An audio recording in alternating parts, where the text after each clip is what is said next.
اعوذ باللہ من الشیطان الرجیم بسم اللہ الرحمن الرحیم۔ ناظرین کرام السلام علیکم ورحمۃ اللہ وبرکاتہ۔ انشاءاللہ تبارک و تعالی آج ہم لوگ پڑھیں گے شرح مئات عامل کے النوع الاول۔ اب تک جو ہے وہ اس سلسلے میں ہم لوگ تقریباً 134 ویڈیوز بنا چکے ہیں۔ انشاءاللہ تبارک و تعالی یہ ہوگا ہمارا پارٹ نمبر 135۔ اب تک میں آپ کو بتا چکا حروف جارہ کتنے ہوتے ہیں، کون کون سے ہوتے ہیں، کہاں پر داخل ہوتے ہیں اور کیا عمل کرتے ہیں۔ پھر قسم اور جواب قسم پہ ہماری گفتگو کا سلسلہ شروع ہوا۔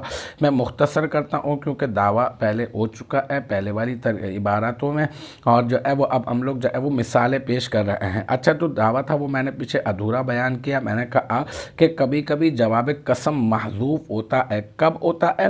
جب اگر قسم سے قبل کوئی جملہ اس جملے کی مثل ہو جو اس کا جواب واقع ہو سکتا ہے، جب جو ہے وہ جواب قسم محذوف ہو سکتا ہے۔ ایک اور بات وہ یہ کہ قسم جملہ مذکورہ کے درمیان واقع ہو، یعنی جملہ مذکورہ ہو ہے نا، پہلے ایک مطلب اس کا جملہ مذکورہ کا ایک حصہ ہو، پھر بیچ میں قسم ہو، پھر جملہ مذکورہ کا دوسرا حصہ ہو، اور درمیان میں جو ہے وہ کیا واقع ہو؟ قسم واقع ہو۔ تو ایسی صورت میں بھی جواب قسم محذوف مانا جا سکتا ہے۔ مثال کے طور پہ اس کی مثال یہی آج ہمارا موضوع اور محل نظر ہے۔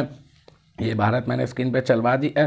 مثل زید واللہ عالم، ٹھیک ہے، ای واللہ انا زیدن عالم، تو اس کو بھی ویسے ہی کریں گے، مثل مضاف بن جائے گا اور زیدن جو ہے یہ بن جائے گا مبتدا، ٹھیک ہے، اور پھر جو ہے وہ عالم اس کی خبر بن جائے گا، ٹھیک ہے، اور پھر مبتدا اپنی خبر سے مل کر جملہ اسمیہ خبریہ ہو جائے گا، اور پھر واللہ کے بیچ میں ترکیب کر دیں گے ہم لوگ۔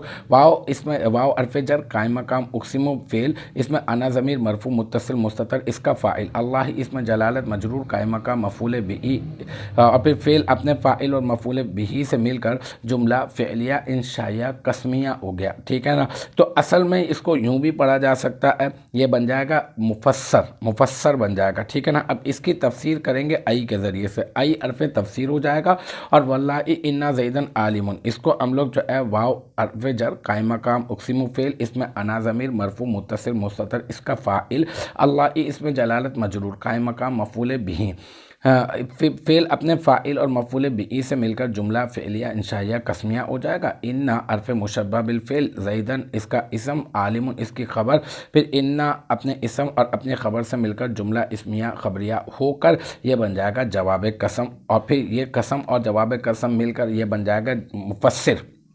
پھر مفسر اور مفسر یہ دونوں مل کر بن جائیں گے مثلو کا مضاف الیہ، پھر مضاف اپنے مضاف الیہ سے مل کر مثالو مبتدا محذوف کی خبر، اور پھر مبتدا محذوف اپنی خبر سے مل کر بن جائے گا جملہ اسمیہ خبریہ۔ تو الحمدللہ ہم نے جواب قسم کے محذوف ہونے کی دونوں مثالیں جو ہے وہ الحمدللہ ہم نے پڑھنی ہیں۔